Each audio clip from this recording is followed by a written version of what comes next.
I've lived 1,000 lives. I've piloted 1,000 souls.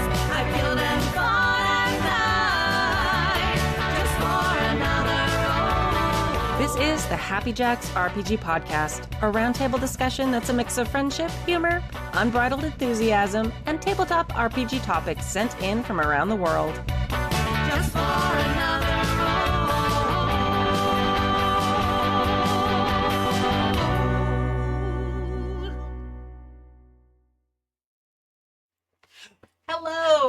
Hello! Hello. Howdy. And welcome to Season 37, Episode 11 of the Happy Jacks RPG podcast. My name is Kimmy. I'm Pooja. I'm Artem. And in today's episode, Wes in Indianapolis asks about GM prep.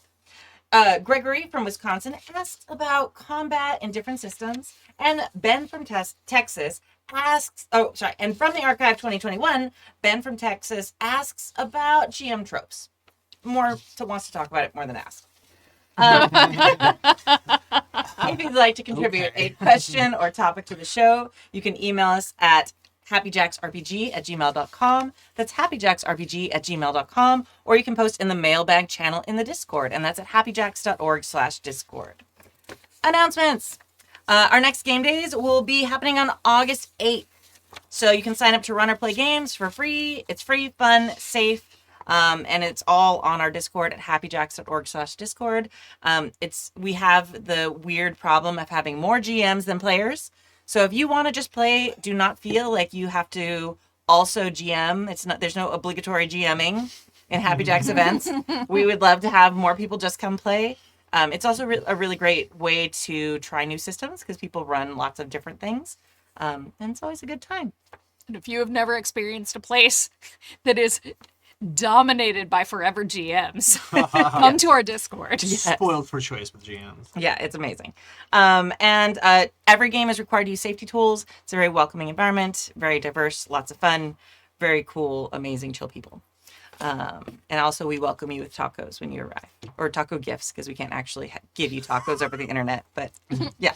You get Not taco yet, gifts. anyway. Not yet. Yeah. Yeah, exactly. All right. Indie Designer of the Month. Our Indie Designer of the Month for June is Jesse Bernecco, him, from Bloodthorn Press. Jesse is a professional game designer living in Southern California. He makes small role-playing games with gothic and psychological themes. He also runs the interview podcast, The People I Play With. You can find his stuff by visiting jbernecco, BURNEKO.itch.io, or by searching for Bloodthorn Press on RPG. This week, we're talking about the extraordinarily horrible children of Raven's Hollow. I may or may not have chosen this because the last day of school was like 2 days ago. All right.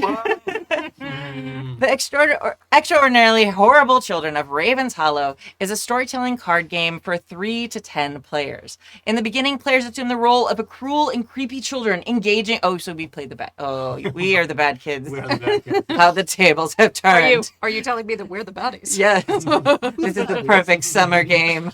I'll run an all teachers game of it. Very cathartic. Yeah. In the beginning, players assume the role of cruel and creepy children engaging in potentially fatal mischief with each other and the adults of Raven's Hollow. As the children begin to meet their untimely demise, they are replaced by angry ravens who interfere with the surviving children. In the end, there will only be one child left facing the mob of outraged adults and the judgment of the ravens.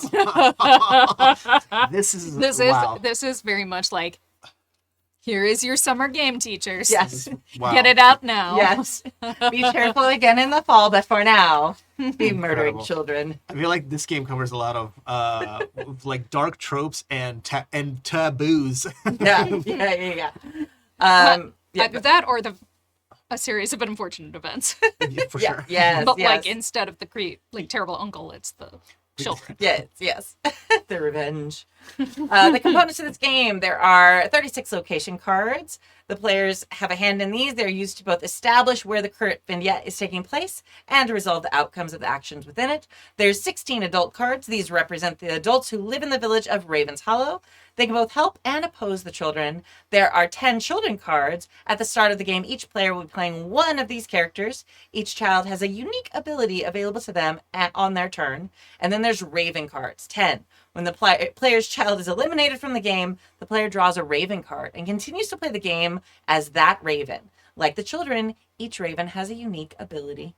And you can get this for $10 at jbernecco.itch.io. Yay! And I will, as I pointed out last time, Jesse is such a sweetheart in person. Okay. And all of his games are dark and gory and bleak. I love it. I love it. I love that. it. I love this for us. Yes. So what you're saying is, why haven't Sam and I bought these games? Yeah, They are in your brand. Your personal brand. yeah, for sure. Cozy and horrific. Yes. Yes. Yeah. All right. I think we're at mailbag 1. Oh, $12. Did I say $12? What did I say? I think you said $10. Oh, I'm sorry. I apologize. $12 on itch.io for the horrible children. It's Good. fine. He deserves it. They deserve the $12. Absolutely. It's totally fine. Sorry. I apologize. My notes are incorrect. Thank you, James. We appreciate you. Yes. All right. Mailbag 1. Someone who's better at reading than should read. I don't know about that, but I'll take it. I don't know numbers. I just teach them. Dear Happy Jacks, how are you? I hope all is well. I need advice. I've game mastered sandbox style campaigns in the past. Some worked well, some did not.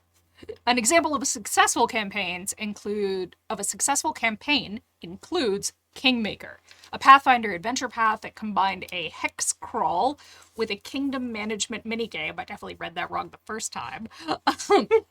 An example of an unsuccessful campaign includes Twilight 2000, an alternate history and military survival hex crawl in World War III ravaged Europe. When I compare the two campaigns, the primary difference seems to be the collective ages of the players. The Kingmaker players skewed towards middle age, while the Twilight 2000 players were in their 20s and early 30s.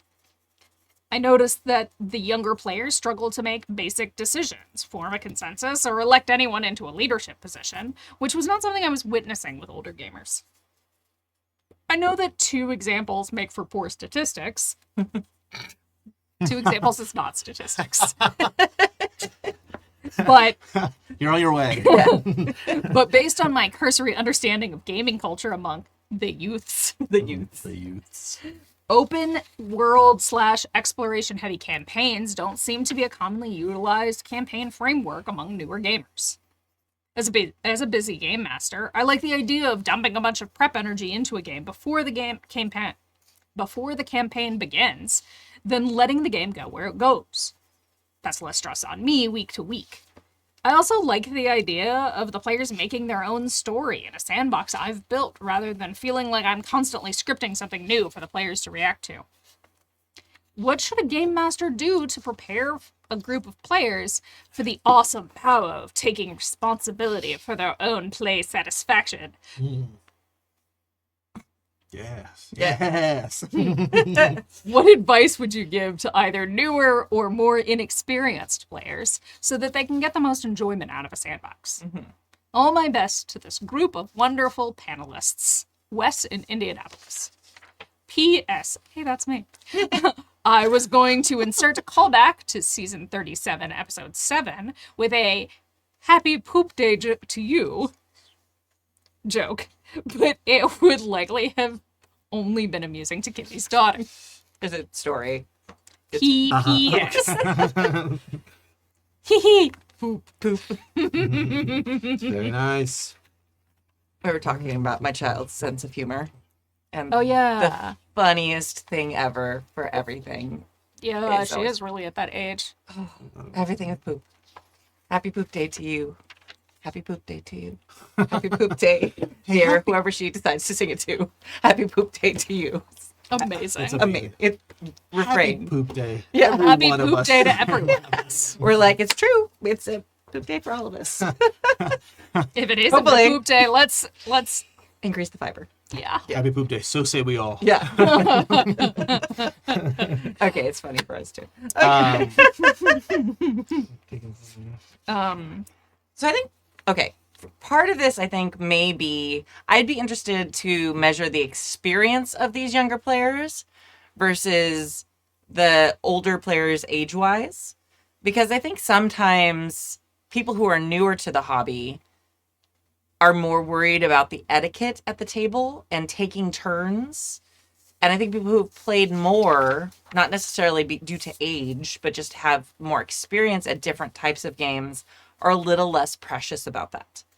So I don't know if, like, we don't have statistics because 2 isn't statistics, but I feel like this is also a variable we should be sort of like measuring and controlling for. Because if you have someone who's played TTRPGs from age like 7 to like 22, they might be one of the younger people at the table, but they might also be like, yeah, let's role play this bitch. And like, or if you have somebody who's 25 I was saying that. and has played consistently in different campaigns for the last 5 years versus people who are older but like on and off and like played a game here, played a game there. Like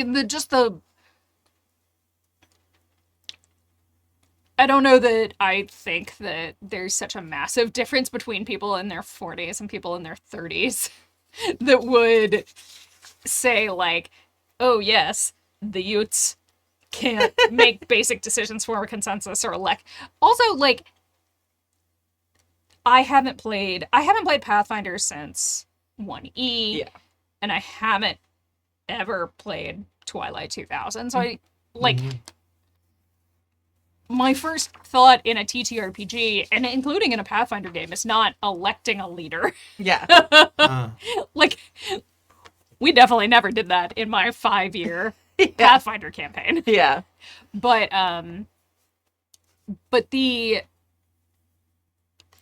it can be hard to figure out, like, without experience, a sandbox just feels like decision paralysis. Sometimes. Because you just don't know, and there's like this weight of like whatever decision you'll make is going to be like irrevocably changing, and it just can feel very it can feel like a lot versus no, it's cool, just do what you want, just have fun. And that makes sense to me in terms of an experience thing rather than like an age group thing. Yeah, and I, like kind of bouncing off of that is like, there's nothing more destabilizing than saying, "Oh yeah, in this game you can do anything." You're like, "Oh well, I'm instantly not going to do anything because I don't know what to do." That's too many options, you know. If you said, "There's here are the 3 things you can do," that makes it a little more accessible. Yeah, that's. I also had just 2 thoughts actually, just jumping off of the observation about the open world systems are not appealing to young people is, in my not necessarily huge statistically driven experience, is just not true.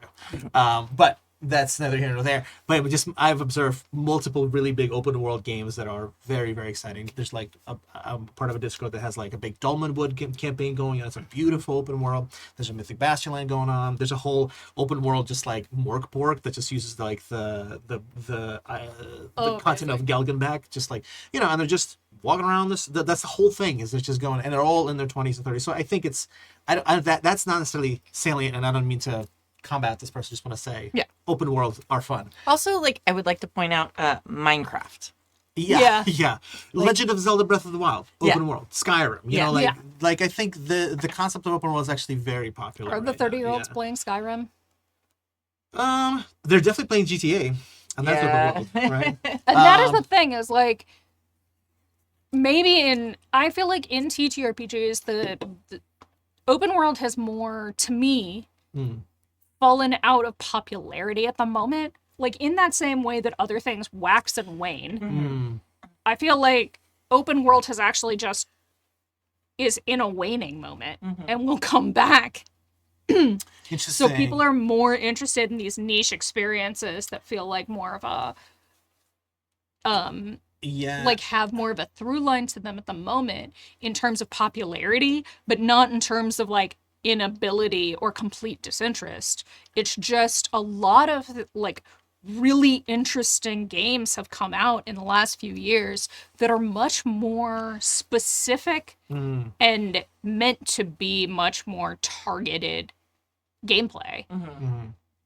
And so people are gonna look towards that for Yeah. It's targeted, so even if they do open world, you're really kind of focused in on the kind of like you're playing Lancer, and that could be an open world, but you're going to be all part of a mech team. You're all inside of a mech. You know, it's going to be really focused. You know, exactly. You could do Blades in the Dark, right? Like open world, but technically you're really focused on what you're going to be doing on that world. So you actually have great direction, and it kind of lets you access with it. Yeah. And then and the possibility, like you're mentioning, the possibility of having more of a more open world game within those systems and within those worlds is there. But its base experience, like pre-modded experience, is a much more like focused and guided one. And I think that's in my experience, like it.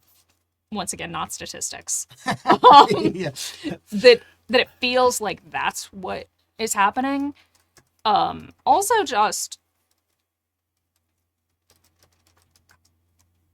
a matter of, once again, like when those two things come hand in hand, like people who might not have played as many games, plus the things that they're most exposed to in the TTRPG hobby are more guided experiences. I think you're really onto something, because when we like recall like the golden age of D&D 5e, no one was like, people were homebrewing their takes on D&D, but the big focus was on people writing campaigns and adventures. Everybody was like getting like, oh my gosh, Ghost of Salt Marsh is about to drop. Oh my gosh, Forever the Frost Maiden, you know, Rise of Tiamat. Like, you know, so people were excited to read a thing that is a written campaign. That is, they were focused on adventures, these driven campaigns.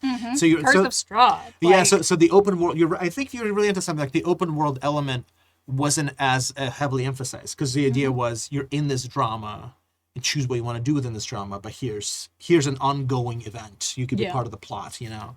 I think that is really appealing to a lot of people. I find myself, I do a lot better in a creative place where there are some constraints. I've said this about Fate before.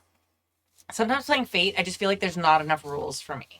Like not like about the rule, like the world, but like mechanically. Like I've always found like, oh, I can make this do whatever I want. Okay, cool. And it's like, okay, and I find it actually harder to come up with an interesting character concept in that, because it's like, okay, there are no constraints. Where in a different system, even if I'm like point by system or PBTA where you're picking moves or whatever it is, if there's already some rails there, I find I can make much more unique experiences with some boundaries placed on me that I didn't choose. Yeah, I do find that this is the thing where I'm just going to go off on a little tangent here, not very long, but just a small tangent. And somebody remind me to write a letter into us later about it. But when I am given 100% leeway, but it is the unspoken rule that you shouldn't go too far. But what too far is a nebulous concept. I self-edit myself much more harshly than when I know specifically where the boundary is. Yeah. And there is an element to that is probably about how AFAB people are socialized, but also like just my personality and whatever. But like the amount of like self-editing that I do under zero constraints is much, much higher and much more restrictive than when that I know that the boundary is still way out there, and so I could go even further. Like that, and I don't think that I'm unique in that. Like I don't think that that's a like I don't know that I'm a special snowflake when it comes to doing that. You're a special snowflake to us. Yeah, we love you. But I think I think that's a really like, I think a powerful point. Like, who's at your table, right? If it is a group of AFAB folks, you might be getting an experience where they might be editing what they're choosing to do because they're erring on the side of how our like patriarchal oppressive society treats AFAB people. And so then you were like, oh, they're all like, they have the analysis paralysis. Like, do they have analysis paralysis, or are they trying to cater to your like what they expect that you want from this game? Yeah, and There's are they A conditioned? lot of dynamics. Yeah, sorry. No, that's it. That was just that. Okay, I was gonna say, are they like conditioned to be like, oh, we all have to have a voice, and I have to make sure I'm making space, which ends up having everyone at the table feel like they're backing away from the table when it can be very confusing. And a lot of times you don't even realize you're doing it as an AFAB person because it's so like ingrained. And that's not to say like that I think necessarily that's what happened with Wes's campaign, but just that it was a thought that came up because when you mentioned that like you work better with some rails. The thing I would say about for a group of players coming into an open world game for the first time is that release your fear. Release your fear. You're playing a game to have fun, and the stakes are the lowest that they will ever be in your entire life. The stakes will only be higher tomorrow. Yes. So know that whatever choice you make, it is not a wrong choice. There is not a wrong choice to be made. So don't be afraid to lean in. And don't be afraid to like just move forward with something. If there isn't something that you find particularly compelling to follow, if there isn't not an obvious trail, but like you're looking out and it doesn't look like, as opposed to 14 paths through the forest, you see 0 paths through the forest, then communicate that to your game master. Yeah. And be like, hey, look, I'm just really not sure at all what we can do here. And then y'all can work that out. That's one of the best parts about playing a tabletop role-playing game to me, is this collaborative effort in there, that it is an ongoing thing, that you can just have these discussions on the fly, because you're not on a, I mean, I guess we kind of are on a timer because the session is only so long, but you know what I mean. Yeah. Like, you're not being graded. I really like what you're encouraging us to like kind of relax and let actually keep yourself a little bit opened up to actually being able to ask people what they want to do and actually kind of paying attention to what they're leaning into. I did want to just kind of throw out two thoughts that came to mind, just to sort of echo to this question: what should a game master do to prepare for players for the awesome power of taking responsibility of their own play satisfaction? It is an awesome power.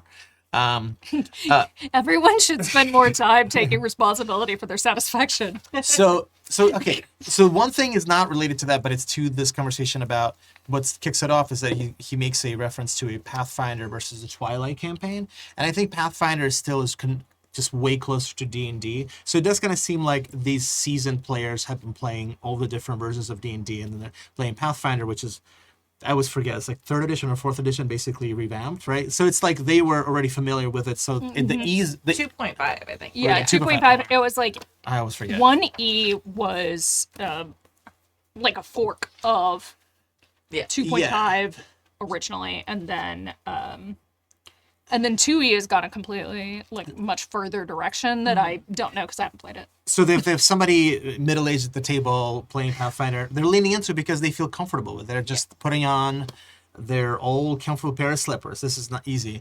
Twilight is a year 0 engine. Which is a really cool. It's free leaks kind of home engine. Twilight's a really dark game. You're in a world of war. There's a lot of like, what if like Russia took over a giant part of the world? And it's like, for some people at the table, that might not be comfortable to begin with. It's just like really difficult, and it might be a difficult thing to find yourself imagining living in. So just sort of thinking about what those are. So that's just like in terms of like picking a system that may itself, the lore of the system, how it may or may not be limiting or not encouraging decision making, because people might be like, I don't even know if I want to play in a world of Twilight. I don't know what my character would want to be hopeful about, or what would they want to be trying to fix. It's just so much to kind of compute. It's like a huge cognitive load, right? And when it feels like the difference between like the stakes of a hex crawl with kingdom management minigame and the stakes of World War III ravaged Europe, that's a good pickup because, like, Yeah. one of those is going to lead to more decision paralysis than the other because one of those is, like, feels real. Yeah. One of those feels Wait, real. this is a big bummer, you know? Yeah. Um, Well, and it also has all the weight of everything in the real world with it. So I feel like, especially right now, like there's so much political stuff happening in the world. If you're playing in a game that is sort of connected to any of that, unless I'm misunderstanding, I feel yeah, like totally. Yeah, and it sounds like it's an alternate history, so, like, maybe it's less... It's an alternate. I think the premise is like it's an alternate. Like, what if there was a World War III that happened in the early 2000s, and now this is sort of we're living in the fallout of it, sort of it's nowish. Yeah, I might be total kind of fiction. yeah. I wonder can we why- mention something more hopeful, right? Yeah. And that's the thing is, like, and we don't know when Wes was Yeah, running that no. game specifically, but, like, that is the thing, like, when it comes to when you're a game master introducing open world to a group of players who you aren't familiar with, then picking the system that is going to be lower stakes for them in general Yeah, is a really, really good thing to look at. that's a good way to put it. Just the stakes of the world.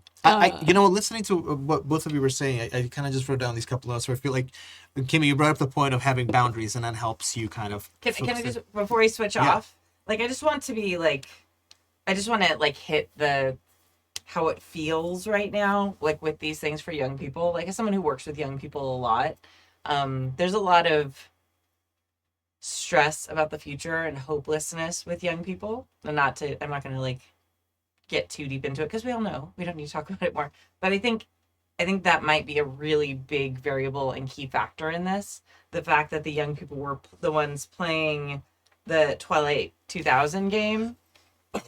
And even if it was like a few years ago, this is something that like research has shown for a while now, for almost a couple generations, feeling this stress and hopelessness and worry about the future. So that could very much be playing into people not fully engaging with the world in a balls to the walls, not caring, no holds barred, drive it like you Yeah. stole it kind of way. Just, And this is another thing, like, too, because, like, yeah, this specific example in our specific world right now, but also just in general, that if you think from, like, really as far back as 2008, that, like, the world keeps ending. Yeah. Like, everything that we thought we knew about how the world worked and the direction that the world was going pre-2008 to now has been turned on its head.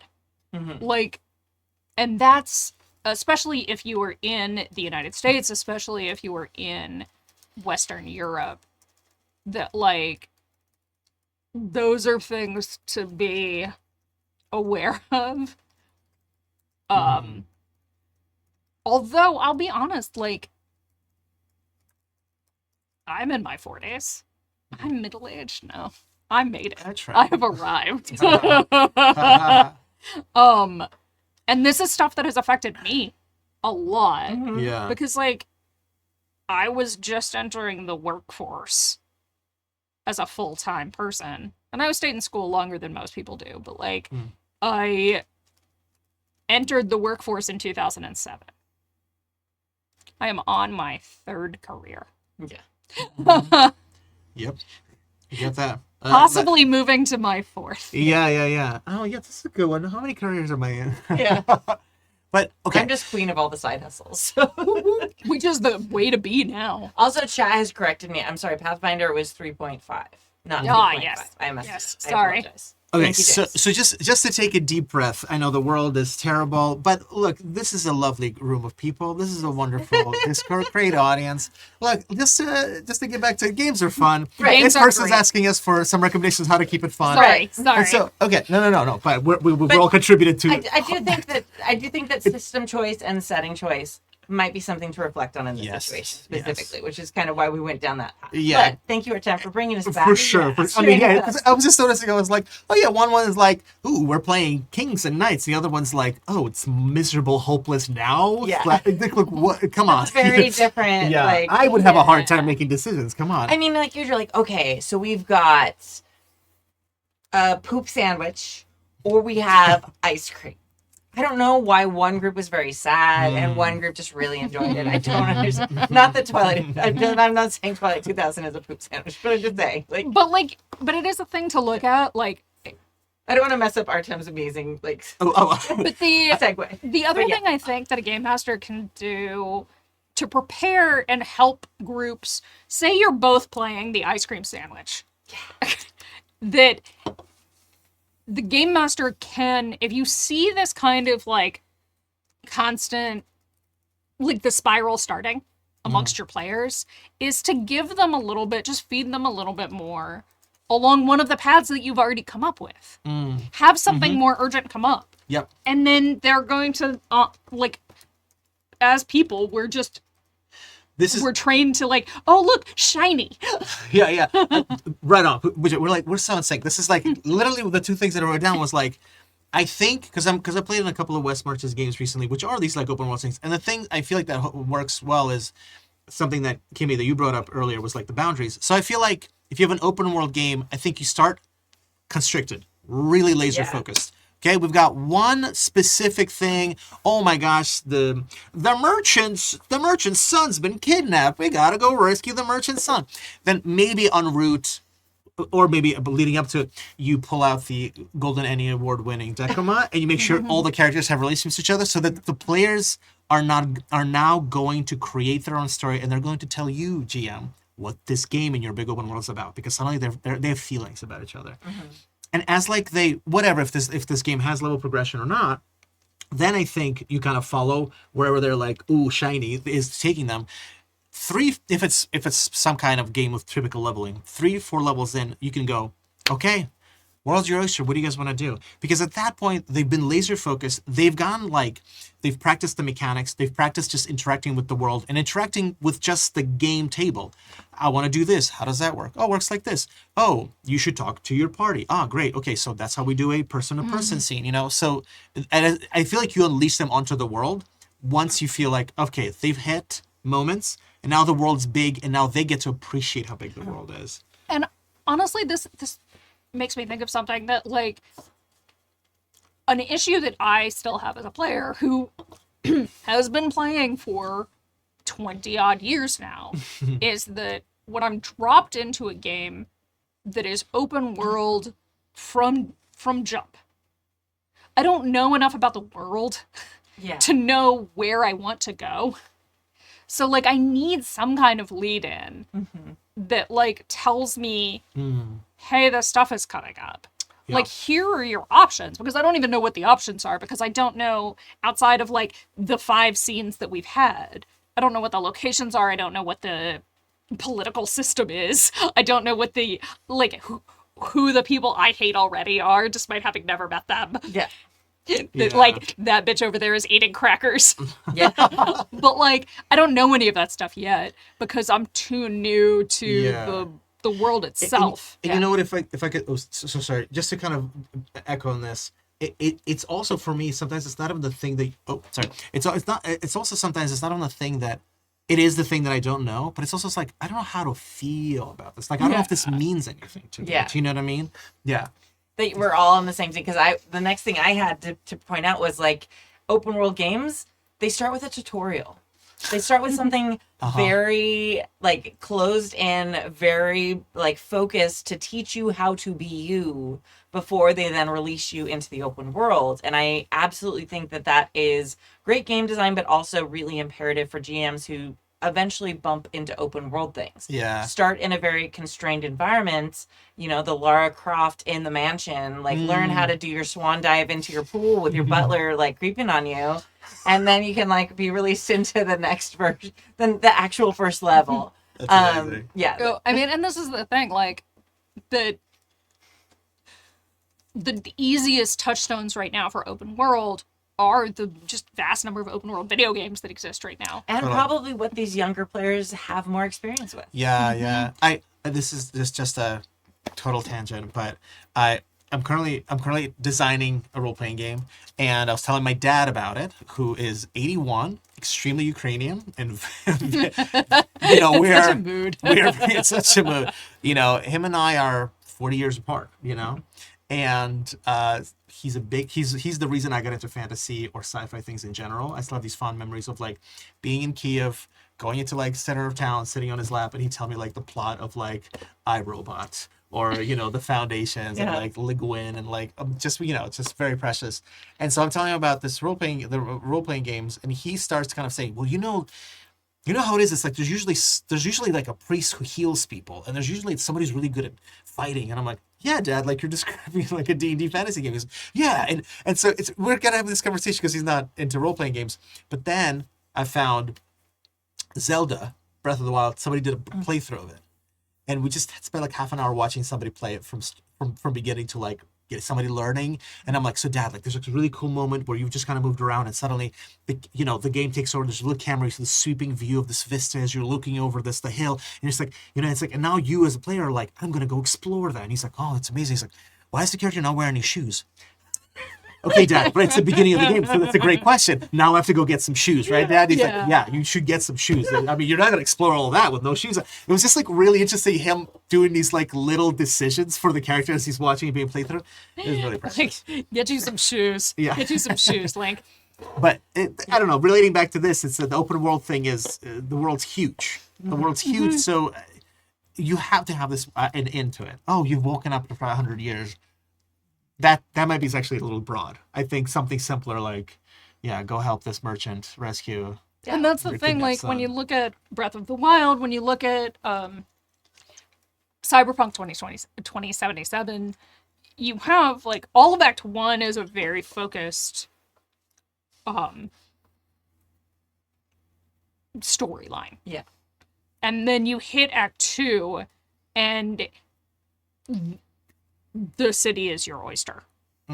And like there are things that will lead you from spot to spot, but also there's just honestly like a lot of stuff just hits you all at once. I think I got like 7 phone calls right one after the other as soon as Act 2 started. And I was just like, I don't like people calling me. I no longer want this in my life. But which actually I found after I finished the game. I found a option in the menu where you can turn that off.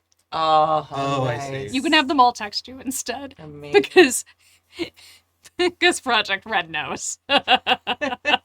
But in any case, it's one of those things that like, so you spend in all of these games, you spend a certain amount of time in a tunnel, and then at the end of that tunnel, you have arrived at this open plain of anything you want. But the time you spent in that tunnel is integral to understanding how you can interact with the entire plane of once you're out of it. And I love that actually, because like the trick is timing it. I feel like that's the real hard part is knowing how long to keep them in this, how long to hold their hand before Incubator. you like. Yeah, like it's your point of the tutorial. It's like Yeah. you need the tutorial, but at some point, if they start to become aware of being like, wait a minute, have there been training wheels here this whole entire time? Like you have to kind of really be slick with taking the training wheels off. It's like when you're a parent and in a movie Tell me about teaching their a child movie. how to ride a bike, and it's like they have the training wheels, they're going around on their tricycle, they go to the training wheels, and then it's like the two, and then the parent has their hand on them, and then it's just like slowly, and like you're doing it. It's that moment that I'm talking about, which like legitimately I've only seen in media. It's very moving. And then your kid like is really good and goes around and like immediately slams into another child. You taught her Doesn't how to understand how to go, How to break. go, yeah. but didn't teach her how to stop because you didn't expect her to go so well. Oh my goodness. It's fine. We left quickly and Cute. haven't been sued yet. So Cute. And I'm that sh- was a teachable moment. There you go. have waivers for everyone at the playground before your kid starts riding the bike. But also Incredible. legit, if you're a parent, the balance method works amazingly. Like, so you don't use the training wheels, you take off the pedals, and you have them like use their feet and like kind of walk the bike as they go till they learn the like center of gravity, Oh, amazing. and then they can just glide, like they push and glide, They're like, oh, yeah. and then you put the pedals on, and they're like, oh, now I just pedal. Okay, it's like, Oh, I'm that's gliding, but now I can choose how yeah, fast. yeah. That's amazing. Stu's That's smart. advice still echoing after his kid's in college now, but Huh. like he was like, That I is did this. That's amazing. I It's had no idea. so amazing, yeah. Like the bike came with training wheels, but we never ended up using them. She's just like we. This has been our experience the last couple months. This has like been the thing we've done, so it's very like fresh. But all right, but she also really did slam really hard into like a 3-year-old. But also, why are you putting your 3-year-old in the bike path? Parents, Yeah, no, Yeah. that's not me. Yeah, That's not- That's not on Kimmy. Like- Okay. like the kid is in the bike path. Yeah, I mean it's What- not a bike path. It's a running like / activity path, but still not a great place. I just imagine your daughter got off the bike and was like, Mom, kids these days are too slow. She's so wise all of a sudden. No, she was just really annoyed I was filming it. She Aw. was like, "You have to delete that part of the video." I was like, Oh, it's so cute. it was so cute, but I also am like worried. It's like she's already planning. Like, I can't have evidence against her. I might be president one day. I mean, I'm just saying, like you want to start the narrative early. Yeah. Exactly. I have plenty of poop jokes though, so on film. So no matter what, To leave one last piece of advice, because I feel like maybe we got off topic slightly. Again. But you know, I think this goodness gracious, Wes, was this person's name Wes? Yes. Yeah. Okay, Wes kind of Indianapolis. asked the question, I think. Yeah, how do they harness the awesome power of taking responsibility for their own playing satisfaction? There's a very smart person in a Discord I'm in who's a video game designer, editor, or something, and he was saying that the prevalent, and the reason I'm using video game as a reference here because I think it actually applies, but there's a prevalent video game or game design kind of thinking right now saying that story is actually what the players talk about after. 100%. So you've written a script, you've created a plot, you're going through the motions, all this stuff, but the story is actually going to be what the players have left the table and were like, oh, wasn't it so cool we did that and that. So, Pooja, to your point, like, I think really listening to, like, as you're saying, shiny, you know, whatever the thing that the players are gravitating towards, once you've given them these, like, tight, laser-focused directions at the very beginning, them going after the shiny thing, that's going to become the story of the game. Whatever is in the open world is happening, whatever the drama that's happening in the open world, whatever the factions are doing in the open world, or, you know, in some open world games, you like roll every day what the weather is. No matter what the weather is, right? Like the game is going to be this thing they talk about afterwards. So I think paying attention to those shiny things is the thing, because that's ultimately the game. Yeah. I really love the idea that, like, in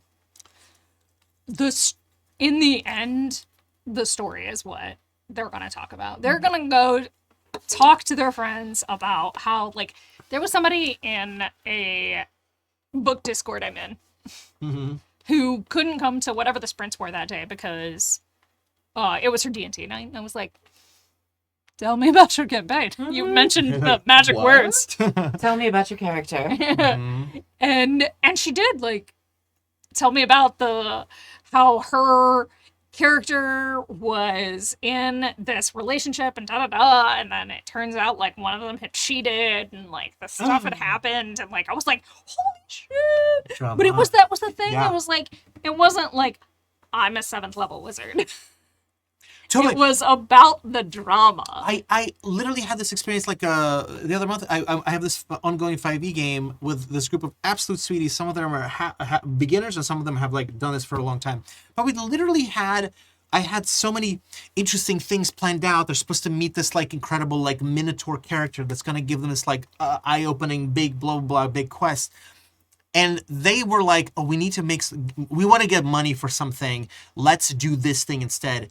And instead they had this session I was like, oh, the only thing I have prepped for that in my mind was like the stuff that I've gotten from you guys, because we're going to like the home of one of the characters who's like parents who's like cast them out. And it was just 4 hours of me improvising, going hog wild. And I had a great time.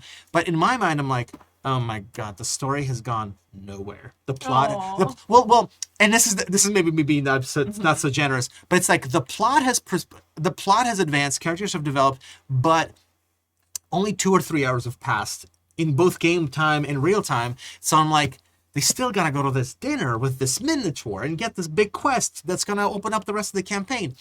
And let me tell you, everyone after the game were just raving about the session. And I was just joking. I was like, well, gang, I prepared about 10% of that session. Their session, they were like, what? That was all made up? Oh my God, that's so crazy, blah, blah. And I was like, okay. And I'm not saying it just to brag, but I was just like, in my mind, that's just like, I guess what you just do is like, you just roll with the punches.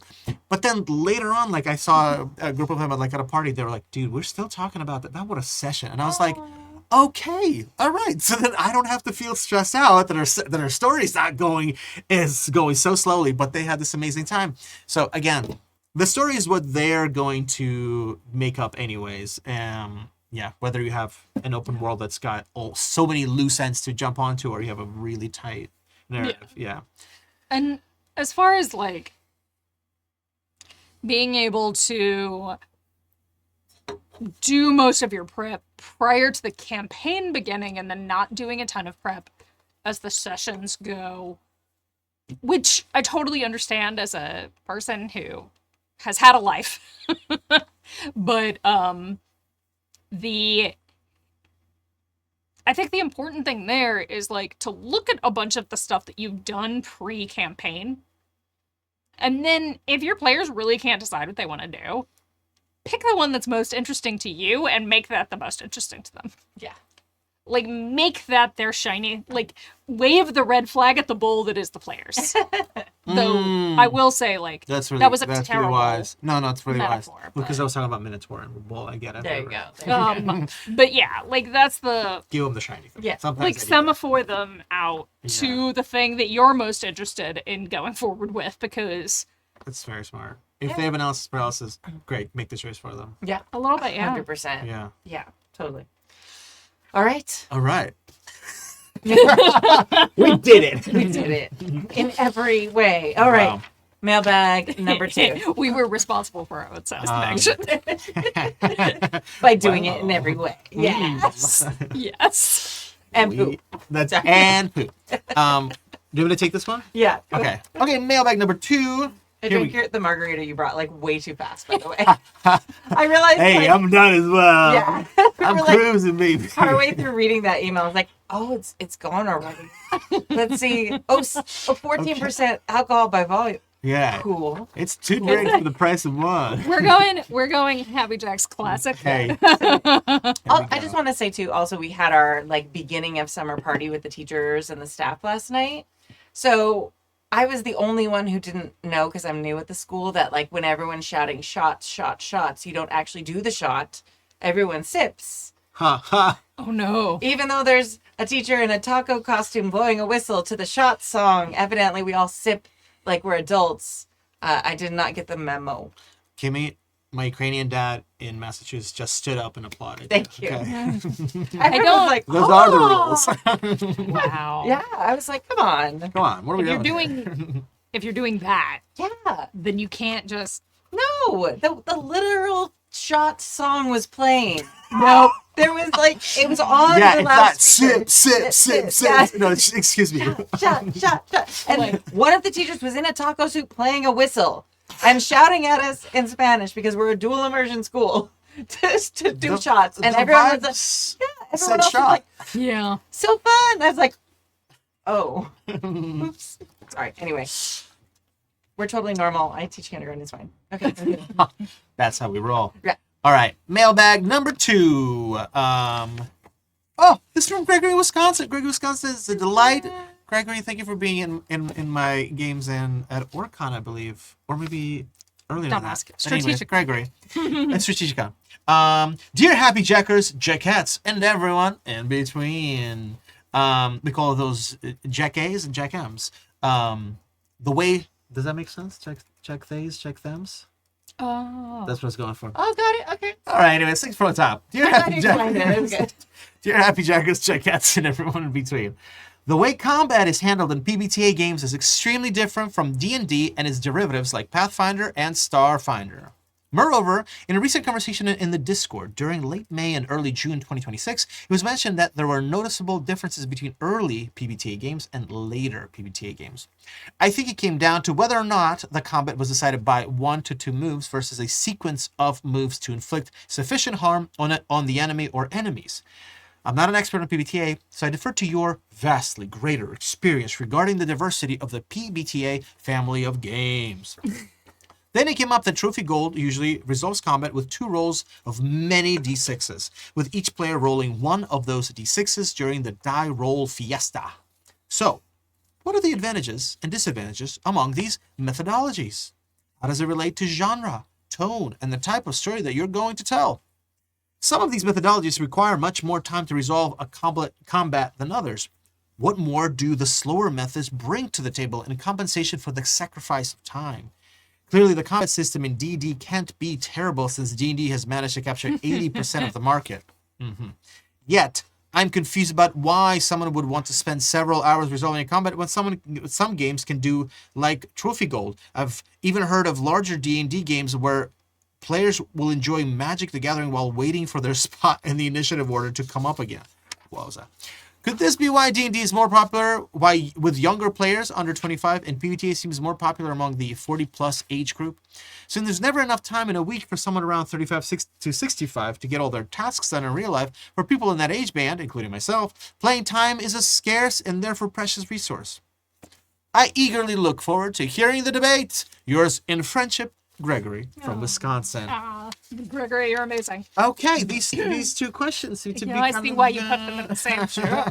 All right, interesting. So one thing that, having just come out of a 15-month D&D game on Happy Jacks, Yep. everything comes back to the Astral Circus. One of the things that I think that we did excellently as a table was to keep our role-playing very front and center during our combats. So what a longer combat will give you, and it doesn't have to be the 3 to 5 hour combats of D&D, but when you have something where both everybody at your table gets a spotlight moment, and possibly more than one, and then also that things that happen in combat have the time to have an impact on your players and their relationships with each other and their relationship to the world. And the dice rolling mechanic of that. The kind of like whether or not your dice have decided that Stork was correct. or your dice have decided that actually they want to be more like Jason's dice when he's GMing. Or like whatever that is can have an actual impact on how your character's like entire mindset about what's happening changes. We actually had this happen. There was a combat with we were in Avernus during kind of that second season of Astral Circus, as we were calling it, and we had a combat, and both Graylin, played by Dion, and Jaden, played by Sam, had really bad rolls throughout pretty much the entire combat. And it was like it could have been a situation in which, like, kind of just dice flip, like, or table flip kind of situation, or like getting really frustrated.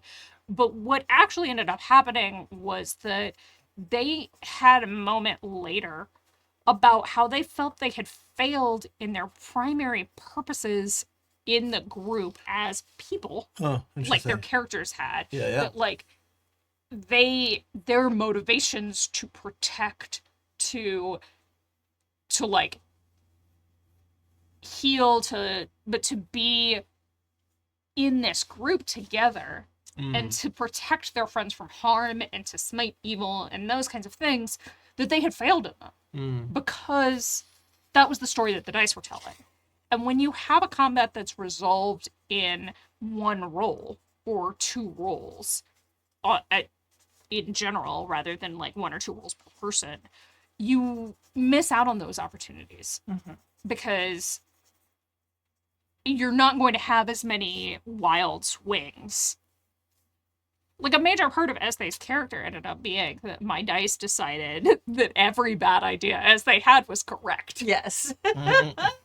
So, like, that was a story that they were telling.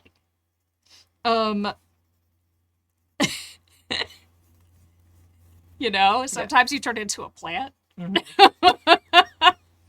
That'll happen. You know what I mean? We've all been there.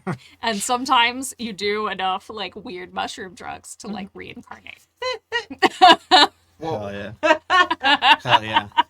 I think part of this is familiarity with, like, D&D being something that a lot of video games are based on. So it's something I know when I started playing RPGs, I started with D&D, like most people do. One, because it's the easiest one to have access to, and it was very easy to kind of step into, oh, I know how this works. So I think that's also part of it. Like, marketing cannot be separated from this conversation. Yeah, for sure. As we were kind of just talking about in the last conversation, which is kind of why I wanted these two emails kind of together. People who are younger are probably newer to the hobby and are just like going through their gateway, and that is a lot of D&D content. They've probably seen actual plays, or at least heard of Critical Role, or maybe seen the Critical Role cartoon, or seen the box, or had an after-school program, or a library program that was D&D based, because most of them are. And that is probably how they found the hobby. So what I found, again, it's not so much based on age, but it's based on experience and people being like, oh, okay, I've played D&D. Oh, there's other games. It's like, you know, people with food, like when you're a child and you're like, I eat chicken nuggets and PB&J. And you're like, there are other foods. And they're like, no, I will not eat the other foods, no matter what, no matter how much you pay for them. And then you're like, okay. And you're like, I'll just eat your food. You're like, but what about pizza? Yeah. And then, and slowly you just like expand their palate. And it's the same with gaming. You slowly expand the palette of games. And sometimes that takes a while. And people get older as it takes a while. They don't stay the same age. Unfortunately, age comes first. I feel like I have a bunch of thoughts about this, but I do want to respond to something someone in the chat, someone made a really funny remark saying, it said, well, inherently I crave violence. That's why it's got to be longer combat. It's mood. I love it. And I want to this point because I think it speaks volumes to a really interesting idea. Because D&D combat, these sort of trad games, Pathfinder stuff, it takes a long time. It almost like is baked into the mechanics. Even when the conversation is like the abstraction of time of saying like this round is less 6 seconds. Well, it's just to process all the information on your character sheet and make a decision and then to listen to what the other person did. It's just logistically ends up being a really, really long period of time. And then you add in all this stuff where you could get, if you get the minis and you've got the terrain and you got stuff to actually look at and you go, well, wait a minute. I could be really tactical. I could be extremely, I can use everything to my advantage. I can blah, blah, blah. And sometimes you're really in the mood for that. And sometimes you're in the mood for that. Sometimes I want to do that chess game. You know what I mean? I want to plot my course of action for the next 10 moves. And that could be really engrossing. I think that, to me, this long combat thing sometimes speaks to when you're watching an action movie you know you're watching an action movie, right? I'm going to be here for 2 hours of nothing but action. There's something about PBTAs are unique to I think, and they're kind of in concert with some other indie games where you do the same thing for role playing as you do for combat. The mechanics never really shift. And that's kind of like the beauty of it. It's sort of seamless throughout, right? Whereas D&D, you kind of like have one game and then that game pauses and you turn on combat D&D, right? So it's like two separate games. I think sometimes for players, that's a really powerful thing to go, oh, great, we're in combat. And they like kind of feel really tuned into that. And so I think there's something to that. Yeah. Wanting to have a longer period of time of combat, right? The experience of just, I don't know, even if you're sitting around waiting for your turn, you're like, oh boy, what's going to happen? Oh my goodness, And like. that's the thing, like, I can't imagine playing a Magic the Gathering game while waiting for my turn because how is my character going to react to what's happening with that character? Yeah. Like, I feel like that one is like, y'all are, I never want to say that people are doing it wrong, but this is the closest I've ever gotten. But like, No, I'm going to actually say, like, had someone who had, like, infamously a significant other who used to log into World of Warcraft while they were waiting for their initiative turn. It was a lot. no. Not Oh my my current, goodness. not my current partner. That's so funny. Yeah, but So the Chad of yesteryear when the pod was young and I was also young, and I decided to bring my boyfriend at the time to the pod, and then was just like, "What the fuck are you doing?" And then that didn't last very long. But like I'm gonna say, if you are bringing another game to the table, that's rude. That's just rude. Like, I'm sorry. Like, whether it's Magic, which is also by the same company, like, that's just rude, or WoW, or anything. Like, I guess if you're playing a Candy Crush waiting for your turn, that's a little different. Yeah. But yeah, it's and rude. like, and I'll be honest, sometimes like you just want something mindless to do with your hands. Like, you need something to do with your hands because it helps you focus. But something where you are completely diverted and in another game that requires a bunch of thought. Another person. And another person, while somebody else is like, that's their spotlight moment in this combat. Yeah. Like, that's the thing that kind of, like, I'm having a record scratch moment about why you would even at that point be playing. And yes, at that point, just pick a different system. Pick something like Trophy Gold. Yeah, gold. Thank you. Where, like, everything is set up. Another reason why people would pick, like, the systems to not go to the extreme of D&D, because it is D&D and Pathfinder and Starfinder are at that extreme level of, like, these are the longest combats you're ever going to have. But there is that middle ground where you're in, like, a Forged in the Dark kind of game where it's going to be, like, 2 rounds maximum kind of situation for most fights, that you get, in my opinion, the best of both worlds. Because you don't end up feeling bogged down, but also you get a moment to have your spotlight and play with your character's stuff. Because you get a bunch of stuff, like games, TTRPGs, as you build your character out, combat is a part of that. It's a massive part of that in D&D, because it's made for combat. Yeah. Like, we talk a lot about how D&D is a combat simulator. Like, it's a war game simulator. You are supposed to be spending most of your time in combat because, and it gives you, like, these tons of things that you can do. You can be doing a different thing on every single turn of your combat. Yeah. And, like, you get 3 different things that you can do, and then later on, you're gonna have, like, you know, you're gonna roll, and it can feel really, like, the satisfying, like, this dopamine hit of it. But So good when you're in the mood for it. Yeah, That really. granular control of I'm doing this exact thing at this moment, like, it can feel so rewarding and amazing. Yeah. Oh, did you add your proficiency to that? Oh, Yeah. it's like, actually, I have advantage on this. I, But something like the PBTA of it, where it's more theater of the mind and things are much more cinematic and like a conversation at the table, and it moves much more quickly for that as well. Where, like, where everybody still gets a spotlight moment, because combats can be as long or as short as you want them to be in that kind of situation. That you can, like, still have, but they're also the difference between D&D, where you have a ton of stuff on your character sheet that is going to impact combat, versus a PBTA where you're not going to have nearly as much that is combat focused on your character sheet. In most PBTAs, you're going to have like a very like heavy mix of role playing out of combat stuff and combat focused stuff, or things that can be used in both. That it is about the focus of the game. And I just really, it is about what you're in the mood for. Yeah. Like sometimes, and then also you can, as we've talked about, I think a lot on the Moscow Mule is taking me. As we talked a lot about on the podcast, I think, in the last however many, like last year or whatever, you can bring a lot of role playing to D&D. And no, it's not made for it, but that doesn't mean that it's got like an anti role playing field around it. And also bring it to your combats.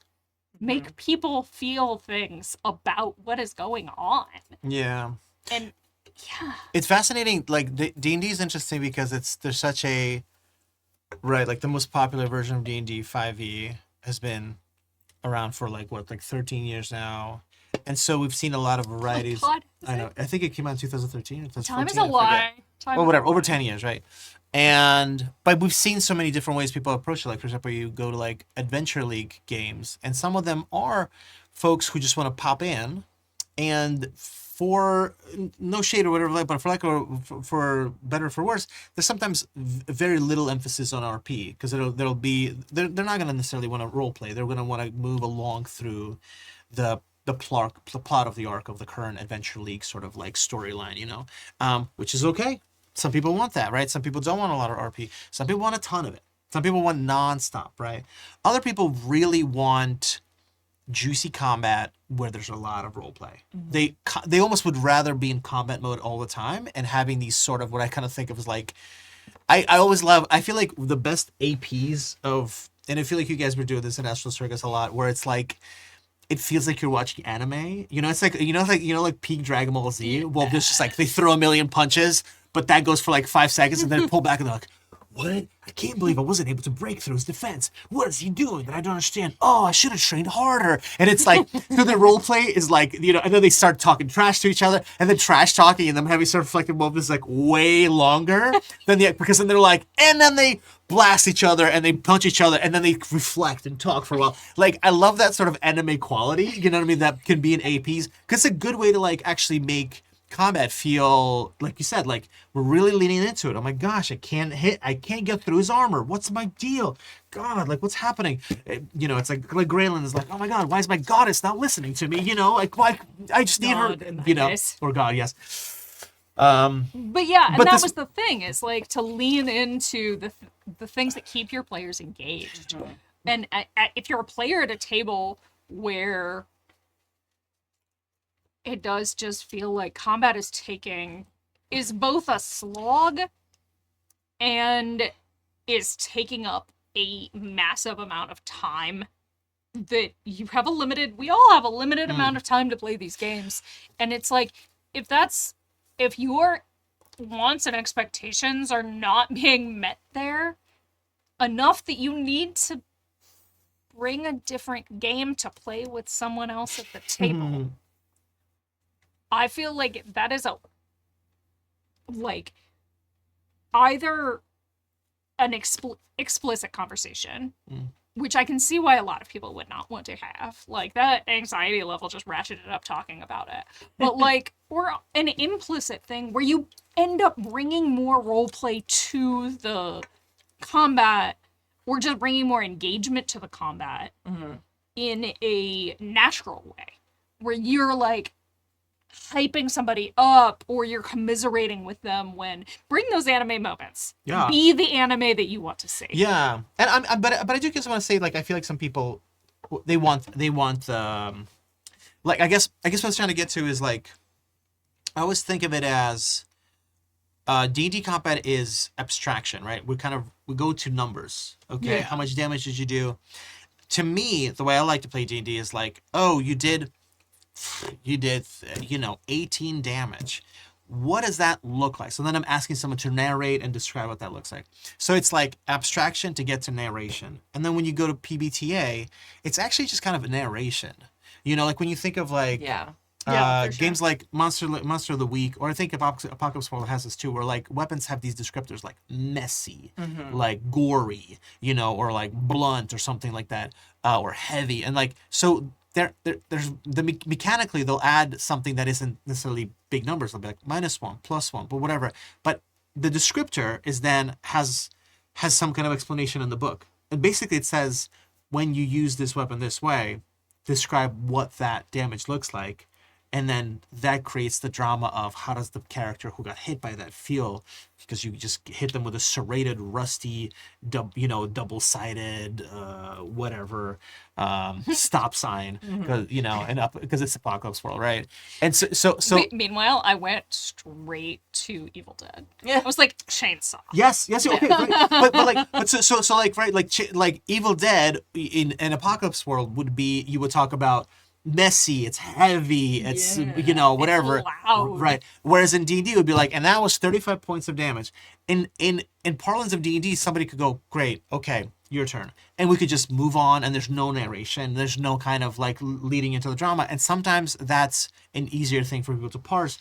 And I think people go to PBTA sometimes where they want the narration, the abstraction isn't as interesting to them. The numbers don't mean anything to them. I think that's one of the reasons if you look at PBTA design, it went from something that's incredibly simple, where if you look at a lot of the more, like the larger, more mainstream Powered by the Apocalypse games that have been released, they're adding more crunch to it. Mm-hmm. I think as like a wider appeal to, and like a, not a marketing ploy, but like a design intent to appeal to people who want more of that granular level, and to appeal more to like the D&D like monster crowd, like the biggest crowd, the biggest chunk of the pie in TTRPGs is D&D. So I've sat in rooms with people like talking about design elements where they're like, I want to change this so it appeals to people who want more crunch. So I think that's something we're seeing, where the original PBTA was designed to be a specific like rejection of that,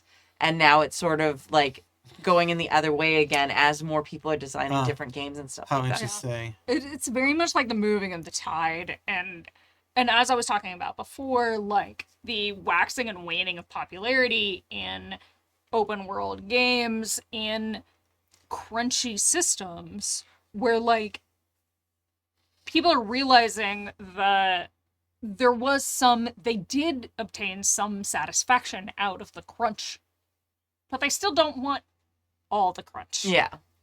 GURPS, you're still in the corner, I'm sorry. But finding that happy middle ground for people who came into it from the other way. Yeah. That like people who are like, yes, I love all this narration, but also I'm missing some of that feeling of satisfaction from knowing like I hit a big number, or I've got it, or that I can use my character I can use the choices that I've made as a character in an interesting way, rather than just the choices I've made as like the character in my mind. Sometimes those numbers, like, they really do a big thing for people. They'll be like, oh my god, whoa. I mean, it's super exciting. That level 5 fireball, I just did 65 points of damage. I don't know. Can you accomplish that? But it still is like, whoa, and everybody at the table goes like, you rolled what? Of course, like sometimes number go up really does boost the serotonin but what's funny is then it actually evokes people to be like, oh my gosh, wait, okay, here's what happens, right? Like it actually inspires people to do their narration. So there is some interesting kind of thinking of going like, well, when you do 5 points of damage, you do 12 points of damage, that's not really worth my time. Let's move on. Oh, I just did 73 points of damage with this, like, with Witch Bolt. Okay, here's what happens. Like, I summon the ancestors. Like, it right. And that is a big thing. Like, being like, sweet, I just super crit. Yeah. And like, super crit.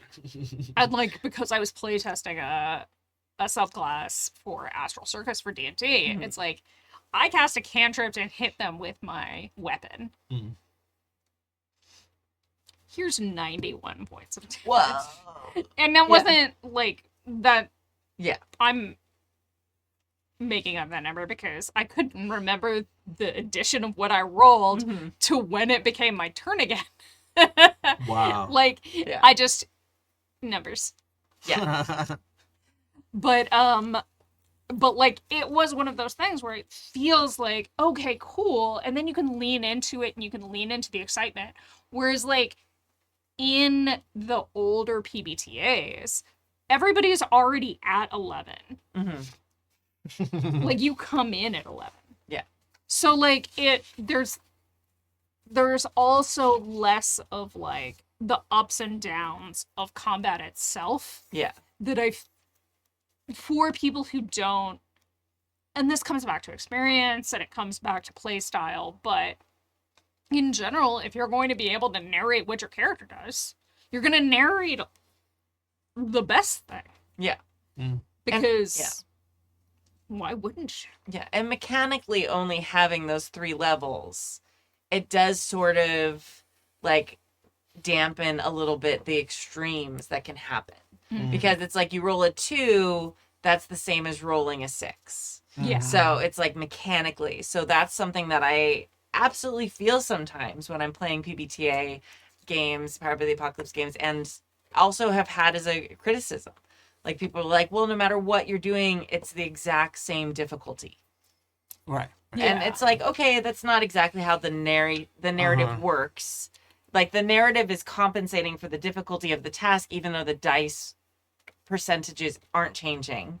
But it is something that people absolutely feel and is a valid critique of the way the system is built. And the D&D and systems like that have that big swing of like, oh, a 1 is really different than getting a 6. And getting a 6 is really different than getting a 20. And, you know, if you do X number of damage, that even if you get a 20, you can do a low set of damage. There's just so many variables that can make the highs feel ultra high and amazing when you get those big successes and big numbers on top of that. It's just, you know, there's a cool feeling like winning the lottery twice. It's very exciting.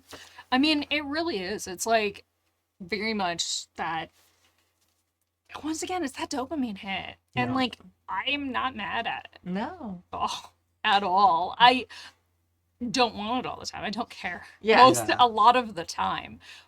But finding that middle ground of like, and I can see why people on the flip side would want something like Trophy Gold, where it's like you have all contributed to this one. You have each rolled 1 die.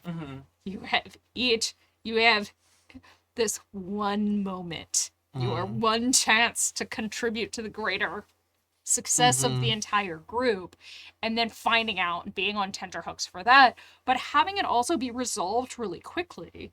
Yeah. So you can get back to something like, okay, if combat is not at all a focus of your campaign, if that's not what the story is about,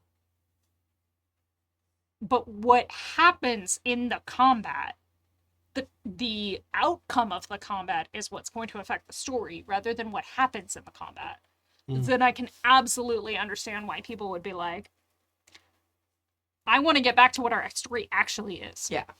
Yeah, totally. I think you're like right. I think it's about having a conversation that's able to kind of decide like how much do we care about this stuff and what matters to us. Because I do feel like if you're in a group that's going to really enjoy the high stakes combat and who's going to want to feel the big numbers go, then like have the conversation and say like, hey gang, like is this, if you're doing this virtually, like is this going to be like more fun for us if we have like a nice robust VTT with sound effects? Like how, you know, like should we immerse all the way, or if we're meeting in person is like, do we want to spend a couple of weeks thinking about our terrain, or like why not like lean in, right? Like if you want to feel that sense of like really simulating the environment and the numbers, right? Like I do feel like then great, you have a lot of stuff at your disposal to make that stuff feel really tangible, you know. But if you're, and I think like to Gregory's question, I guess like he's like, well, why would somebody spend so much time on combat? Again, I think to your point, like if that's not something you're craving, or if that's just like not getting you the dopamine, then yeah, the question is like, are you looking to D&D or Pathfinder, etc. Those games because they're sort of like the default because they're simulating a type of combat. Yeah. There's a type of experience. Like I was just thinking, like I play a ton of OSR low crunch games. All of these games that are derived from like Chris McDowell's Into the Odd, like his Into the Odd or Mythic Bastionland or Electric Bastionland or Cairn, Mouse Ritter, Kala Mandala, which is a really sweet Southeast Asian OSR that's like really dope. Nice. I should look up. It's that, 'cause really that cool. sounds It's really cool. really, really cool. They're all when combat happens, you don't roll to hit. You just do damage. So that's like a big chunk of that. Will it happen? Will it not happen? The decision, blah, blah, blah. Do I add my proficiency? All of that's out the window. If we're in combat, we just decide who goes first and then damage is so that immediately expedites a huge chunk, right? And so you're like, okay, what does that do to my gameplay? Or if you play Morkborg's got a fun thing where the GM kind of is like, I'm not gonna roll any dice. You're gonna do all the damage to yourself, and you're gonna fuck up, and you're gonna succeed because you roll to hit, yes, but then you also roll to defend, which is a fun little gimmick because you're like, oh shit, like, oh, I rolled to hit. Okay, great, my turn's over. No. You gotta wait here because the monster, you just hit the monster, it's gonna bite your ass, and you gotta see if you can dodge it out of the way. It's engaging, right? Like it asks you to be more present in combat, but it also, because it's such a low crunch game, it doesn't ask you to do a ton of math or calculation. And there's only so many things you can do. So yeah, again, in terms of streamlining combat, it's going really quickly. I think it's a good conversation at the table to be like, what's our vision for this fantasy world? Do we want to be in that big, glory soaked war scene, or do we just want to be in and out and we want to be actually talking to all the weird elves and fairies and gnomes in the woods mostly? Or if you're in like a masked game, to come back to like the icon of PBTA, where it's about like, how cool am I gonna look? Here's how cool I'm trying to look, and I roll to see how cool I actually look. And then based on how I rolled, I'm either emotionally devastated or I do look super cool.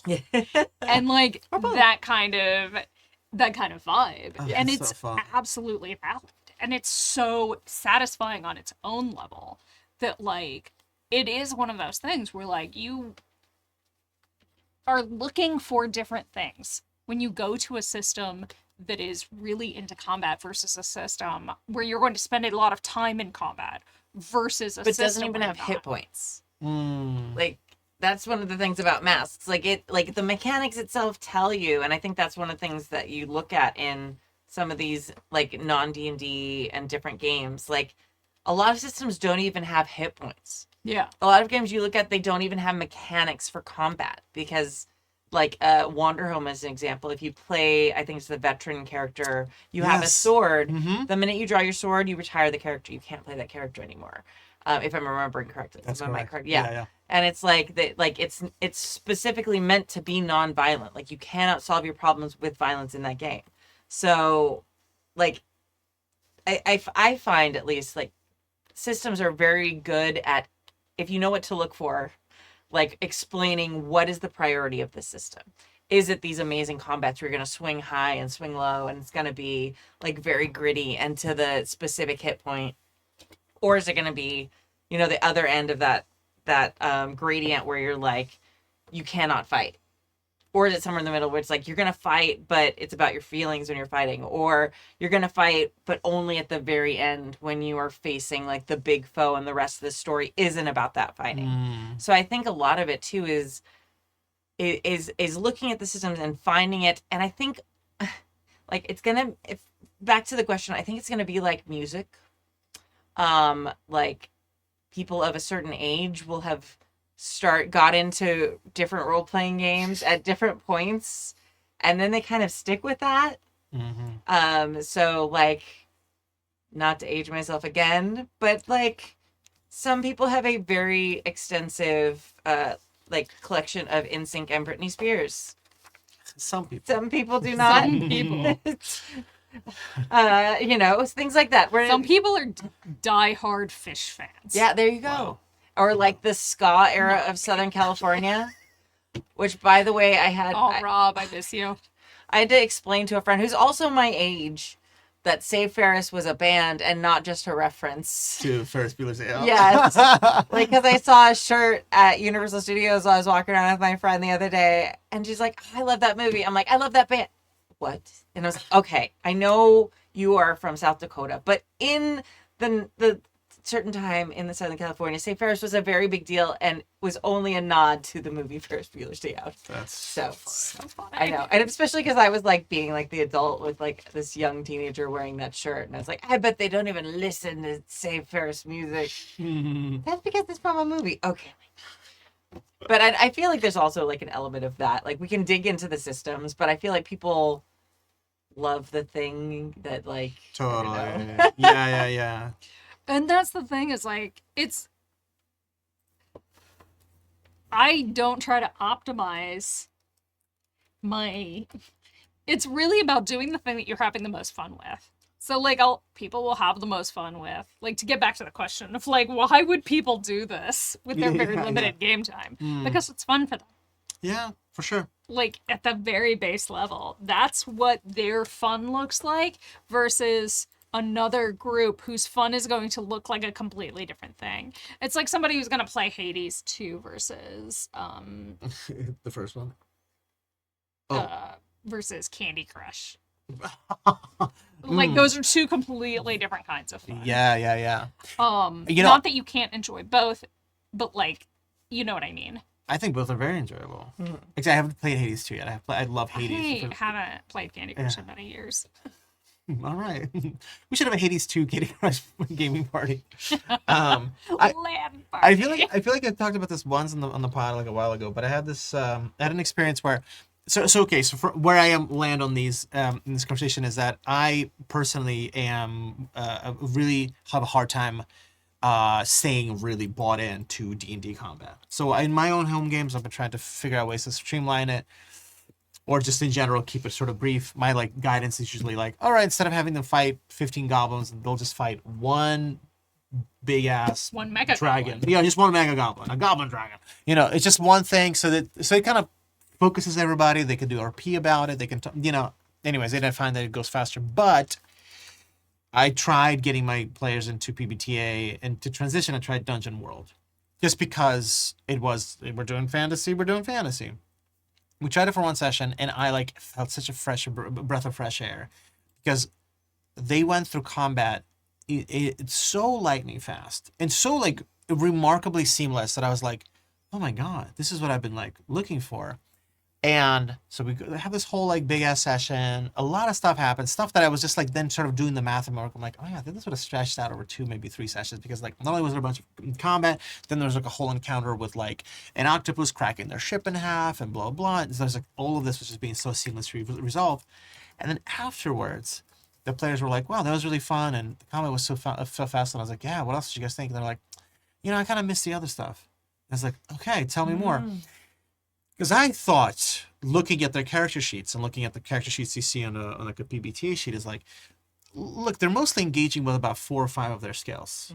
They're occasionally doing a religion check, because one of them is a cleric, and some of the other ones are like, they'll do stealth, and some of them will do arcana, right? Like they'll use a couple of their skills. The rest of the time, they're mostly fighting or just engaging with the game in a way where the skill isn't that pivotal. So let's say they're pulling 4 or 5 levers. And if you were like to switch it over to PBTA, it's like, well, there's only 4 or 5 levers on your character sheet, really. You got a couple of moves and you got your basic stuff. I was like, this is going to be seamless. And then they literally said, I miss having all of the options on my character sheet. And it was really interesting, because for them, the experience of the game was that they look at their character sheet and say, I have 40 things written out, and it's 40 things at my disposal. And I can do an animal handling check right now if I really want it, and in case I fall off that animal, I can do a saving throw. And like they put all this stuff that otherwise can be abstracted and narrated, right, with like these simplified, with these streamlined rules. And it was just interesting that they were like, to them, they felt like they were missing out, even though they were kind of doing the same thing, but. Again, so we went back to D&D, but it was just an interesting experience of kind of going, oh, the feeling is that I want all of these options, and without all of these options, I kind of feel like I don't have that much to do.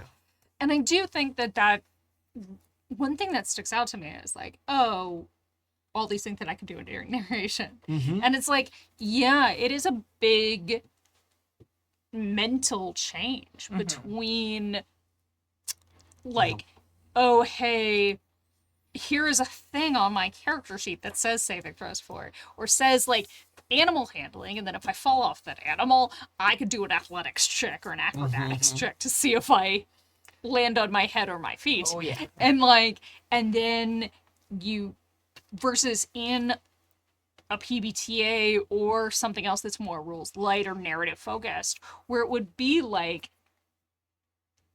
hey, I'm going to try to charm this animal or whatever. And then it's like, okay, cool, roll this, use this. But it's the same, like, it's like, here's your flour, salt, and milk. And like, it can be combined in different ways to make 100,000 different things. Versus, here are your 17 different types of flour, and here are, and you've also got now 5 types of salt, and also like all the plant-based milks in addition to dairy milks. It's actually a really good analogy. Like you're most likely still going to be making a loaf of bread. Yeah. You might do a cardamom cinnamon bun here and there, but you're probably going to be mostly doing a loaf of bread. And in the situation of like a narrative focused game, you can still make a cardamom cinnamon. Yeah.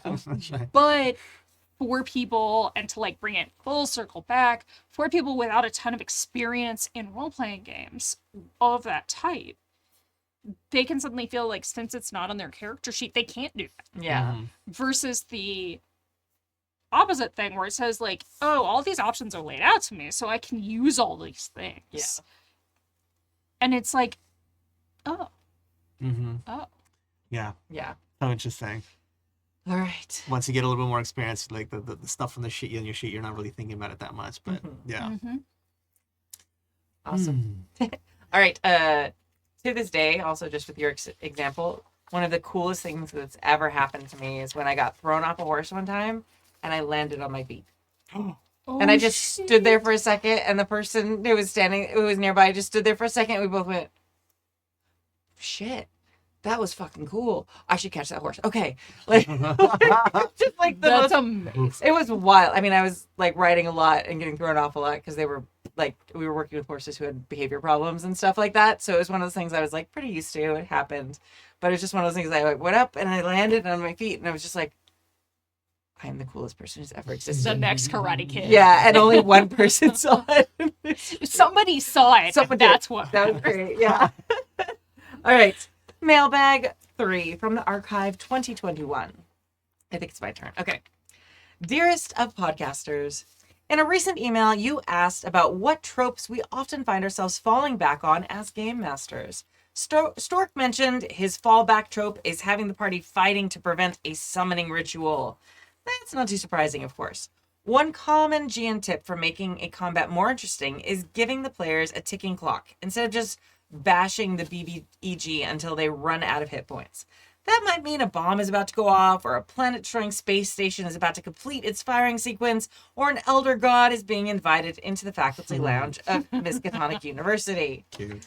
I think we've been there many times, and I rarely regretted it. It's one of the ways I've tried to mix things up and to avoid a result in which the insert plot device here is stopped and then nothing happens. Yeah. Good job. I ruined the timing on that. That was a great sound effect. Thank you. In one of my D&D games, the player fought some necromancers to prevent a friendly NPC from being sacrificed so their soul could be used to animate a war golem. The ritual was interpreted as the necromancers were killed, but the NPC still found their soul trapped in a cold metal body, albeit their free will intact. Ooh. Yeah. Later in the campaign finale, the big boss necromancer was summoning Death herself in capital letters, so that he could. I like the Death herself being a proper noun. So that he could kill Death and take her place. The ritual succeeded, but not before the heroes bloodied the big boss necromancer enough that he was dragged down into the abyss alongside Death. That left the party with the question of who would fill the vacuum and become Death, or whether they would face a new world without her. Yeah, this is very good. Wow. Email Act 2. My jamming trope is making darkness come alive as a physical threat. Heroes find themselves surrounded by darkness. Guess what? Being afraid of the dark is eminently justified. In my current Monster of the Week campaign, the players found their way blocked by an impassable darkness when they tried to rescue an ally from a Mind Flayer's dungeon. Turns out the outsider, again capitalized because it's a proper noun, demon was trapped in the same dungeon. The demon took on the form of a small child with long dark hair that fell into an inky blackness, spreading into all of the rooms and corridors of the dungeon. Ooh. The darkness was impassable until the demon child could be exorcised or killed. Earlier in the campaign, they were sneaking through the steam tunnels of the university. I decided that they were being stalked by a grue, to keep it tense, like one does. Yep. Unnecessary explanation. In parentheses. The grue is best known from the video game Zork Text Adventure from 1977. Okay. We love these explanations. I love Amazing. these so perfect. much. Chef's kiss.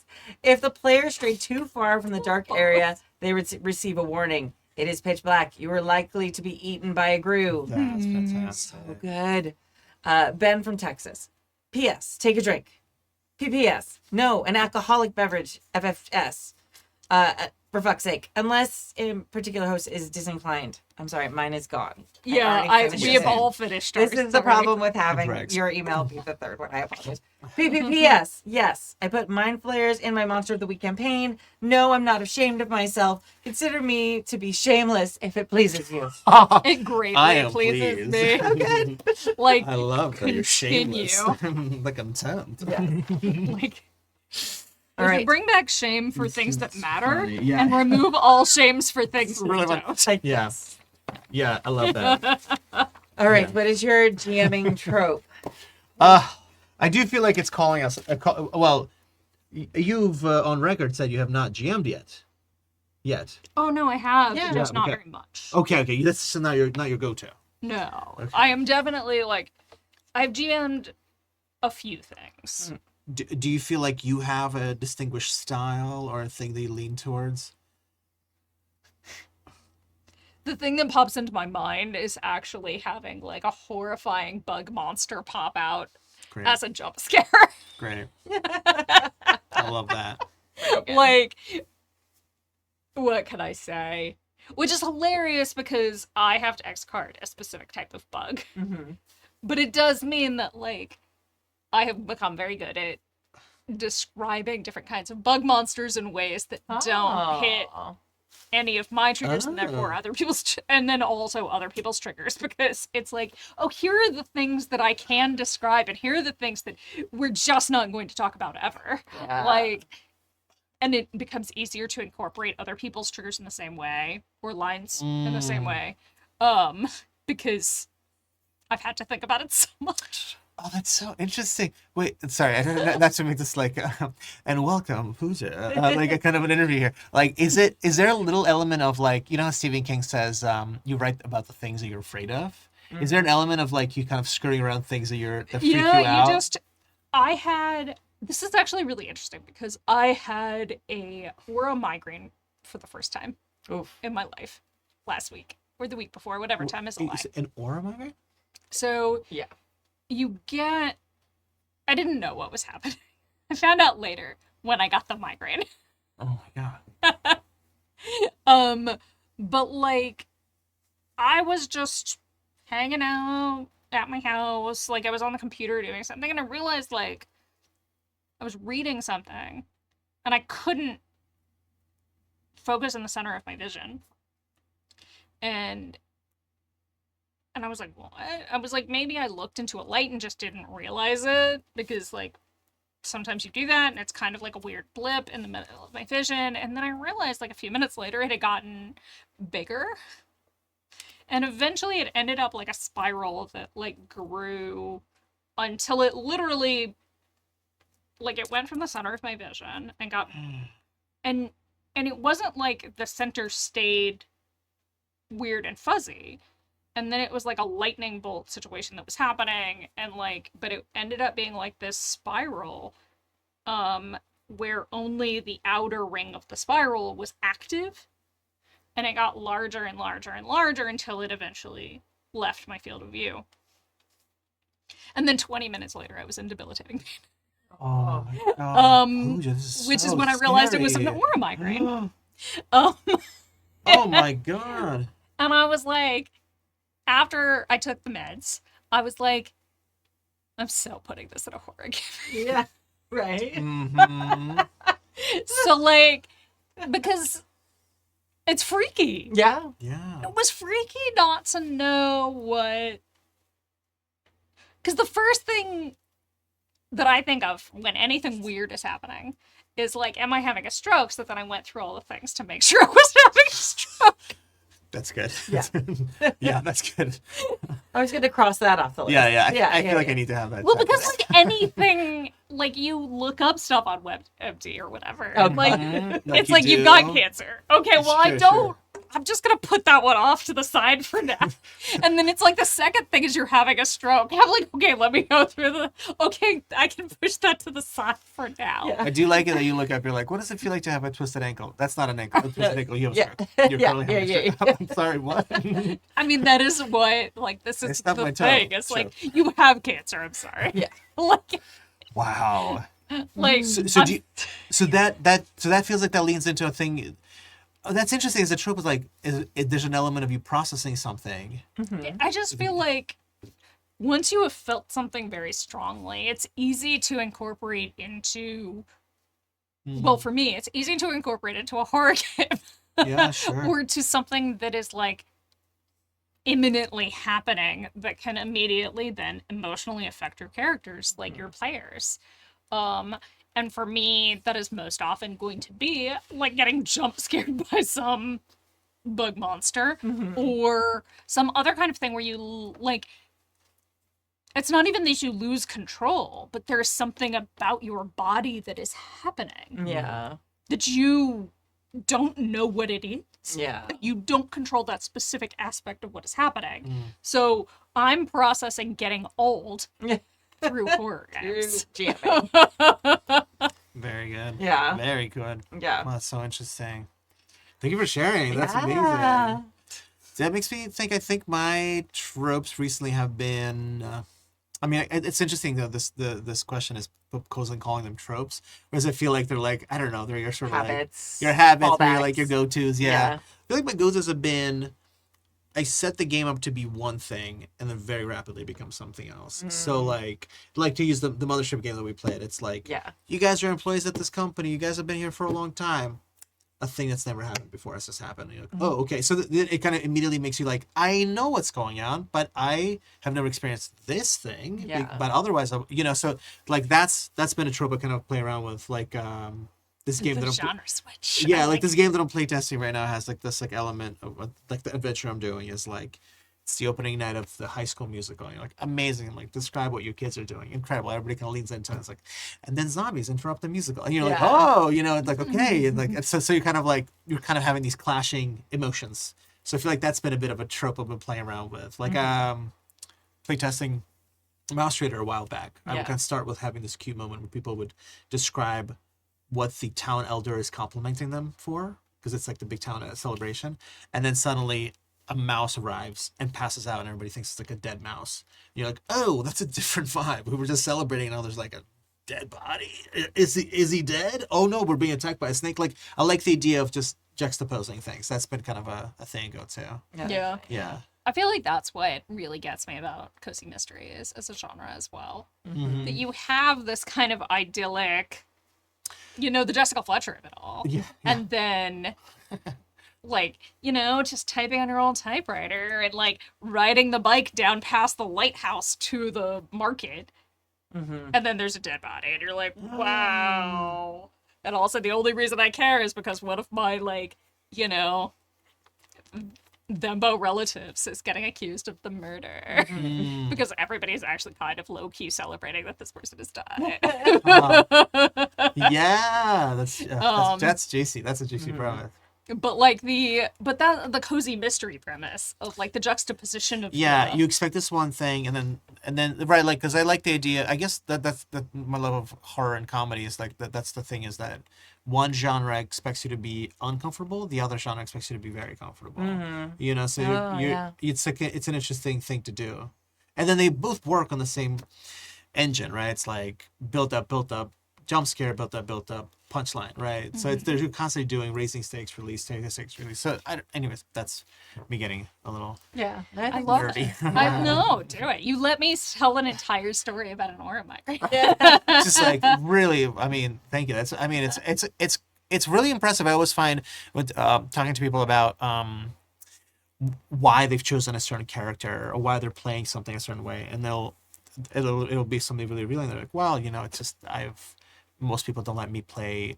But I wasn't able to play sports as a kid because these different things. Or my parents said that's not for girls, and I'm like, oh, interesting. So that's why you're playing this barbarian character. And I'm like, whoa, okay. And it's like suddenly it's way deeper than you thought it was. You know what I mean? That you thought that this person is just kind of wants to be above babe, but they're like, no, it's because inside this is who I think I've always been, but I haven't been able to do it. And so I love those moments where role play kind of gets into these very personal places. Yeah. Yes. And it's such a, like, it doesn't always have to be some, like, life-changing moment. It could just be, like, this moment where you're like, yoink. Yeah. Well, move this forward, and therefore it has a connection. Well, I think for me, the reason I do these expeditions is that I'm a very anxious person who would rather not be anxious and would rather be telling people jokes all the time. So I'm always like, I would like to be funny, and doing a funny thing, but I'm constantly worried about something going wrong. And I'm like, why is this happening to me? Why am I, you know, so to me there feels to be like a little bit of reality where I'm like, everything's probably going to work out, but what if it doesn't? And it's disgusting, you know? And that's just how I go through the world, you know? Kimmy, what are your tropes? I feel like my kind of, I guess, signature thing is like having like very whimsical moments woven in.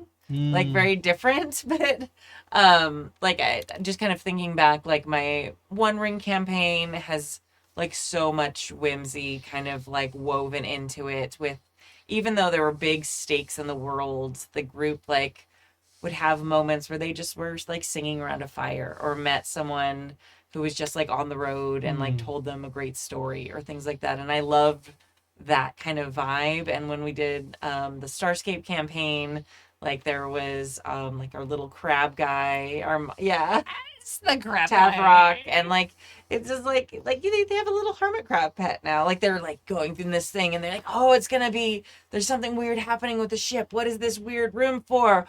Oh, it's like a little incubator, and now we have a little baby we have to take care of. He's a little baby hermit crab man, and like just like these little things that I don't know if they're unexpected, but just add like a layer of like humanity or joy and just kind of like comforts to things. I think that's something that's built over time. And there's other things that are happening that are scary or terrible or all these other things, but there's just like these little like slices of like, here's a little like homemade bread. Here's, enjoy this while you're with If bread. I may, I feel like it speaks to your personality, honestly. Because you do have a very strong comfort in a storm kind of Aw. like, for you know, sure. a very like a very reassuring presence and very aware of the chaos that is around. It's a powerful personality trait. Oh, okay. Yeah. It makes this entire network run. Yeah. Like no shit. It's a joy. Oh. Yeah. And like going back to kind of a little bit of the tangent that we were talking about before, it's something that I really love about TTRPGs and about like how injecting tiny moments of joy reminds us that we can look at that in our real lives. That not everything is the worst 100% of the time. Yeah. And it is our choice to notice and pick up on versus cast aside or focus on something else. Yeah. And I think it brings people together, Mm-hmm. like in the real world, but also functionally as a GM when you're looking to unite the party. giving them a baby thing to take care of. Like, it's not honestly like strategically like why I did it at first, but I think like having those moments where they connect with each other as people, as characters, as character people, is so important to keeping a story moving forward. And keeping them connected that way, at least in games I run, I think is like the most important element. Yeah. Because then no matter what they're facing, no matter what you're creating in the world around them, they have a reason to stay together more than just, oh, we have to beat this bad guy. It's more like, hey, we need to help each other beat this bad guy. And it's more about their connections than it is just their mission, I guess. And I think that's something that's really important to kind of sprinkle in to a campaign, whether it's, cooking food by a fire and singing a song, or meeting someone along, the journey, or having like a pet to take care of, or a little baby person to take care of, or, It's that, what are you fighting for moment. Exactly. It's, because fighting for the sake of fighting, but like, what are you fighting for? Yeah.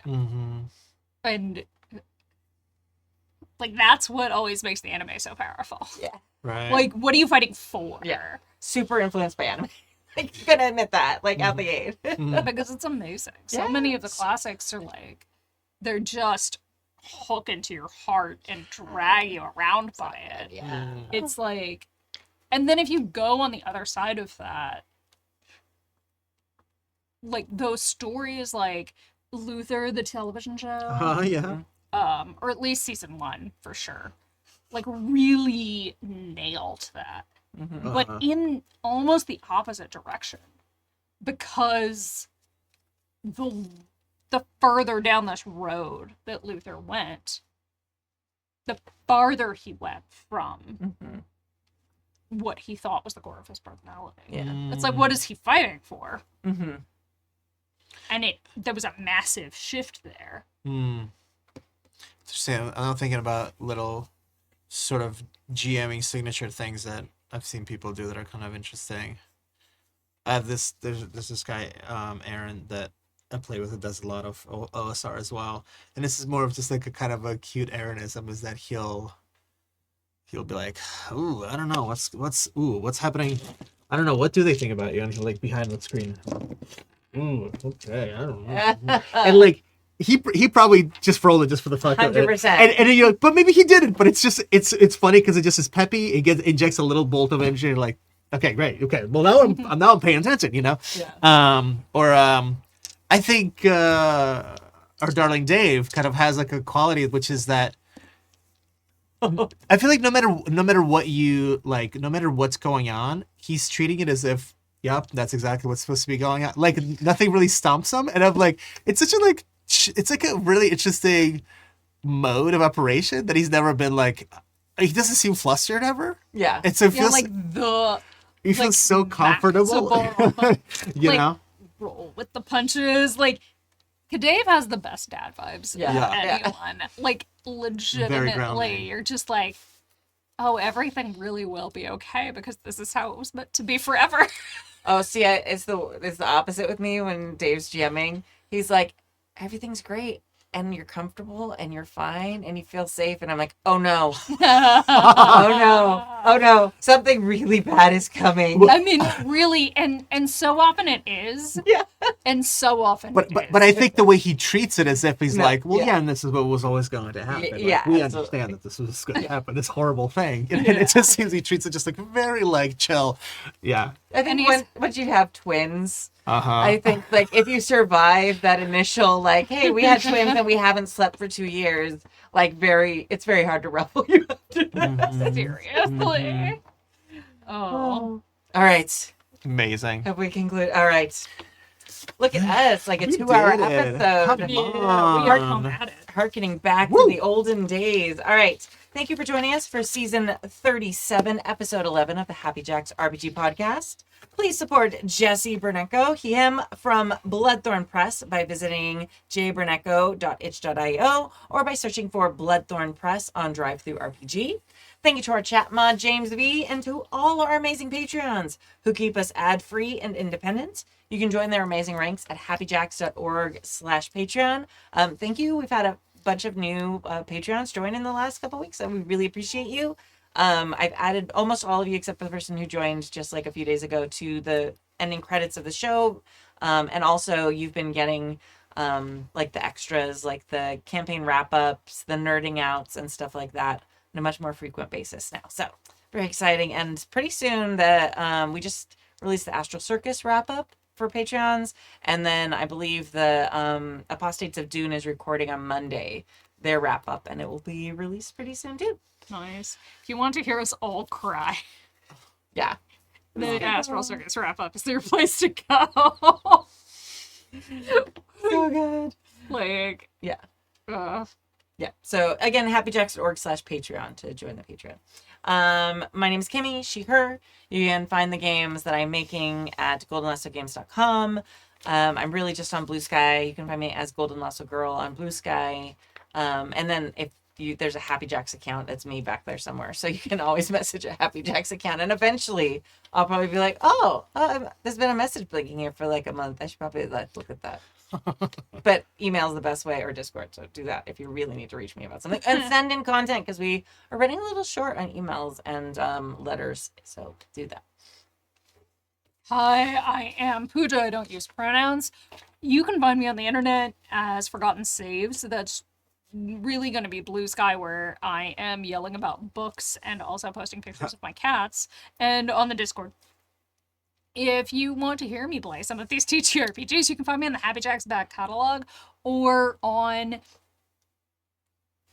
Queen's Court Games, Mekong, Southeast Asian mech space opera. Sweet. You really want to talk about putting the drama in the opera.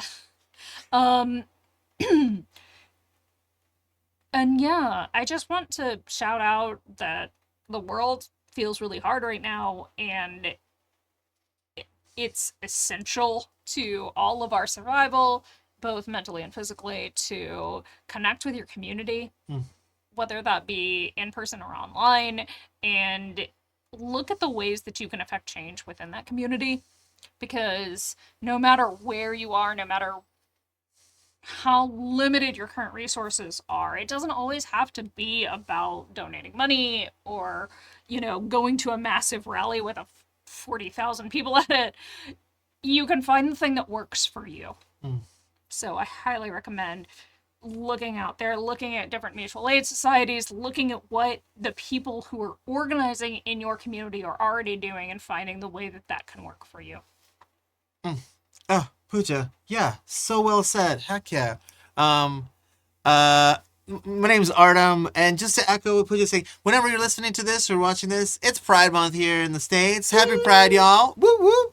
To echo what Pooja's saying, look, the world is a crazy place, and you might feel tiny and small within it, but you know what? You actually might have much more impact than you realize. In the communities you're in the Discords you might be in the social media circles or social places you're at, people want to hear from you. People love you. People are there for you.